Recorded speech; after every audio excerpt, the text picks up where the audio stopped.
तुम्हाला माहितीये का ती लाज वाटते इथं मला किती दिवस झालाय खटारा बदला बदला बोलते मी तुम्ही काय ऐकताव का माझा नुसती इज्जत घालवायला घेतली चालू तरी होतंय तुम्हाला बोलते किती वेळा घ्या घ्या ना तरी याची गाडी चालू होईल का? मला तर नाही वाटत याची गाडी चालवणार नुसती इज्जत घालवायला घेतली चालू तरी होतंय तुम्हाला बोलते किती वेळा घ्या घ्या नवी ऐकताव का तुम्ही माझा कधी इथं लोका खातान चहा खारी बटरा आणि तुमची चालू नाही होय खटारा ती फटाक्यासारखी उपाडतात ते लोकांसमोर बोलते नवऱ्याला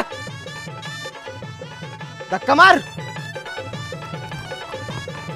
इज्जत घालवायला घेतली इथं लोक बघा व्हिडिओ करतात आणि नंतर उद्याच्या ग्रुप मध्ये येते आपल्या व्हिडिओ धक्का मारते बायको म्हणून आता लास्टचा धक्का मारते मी आधीच सांगते याच्यानंतर धक्का नाही मारणार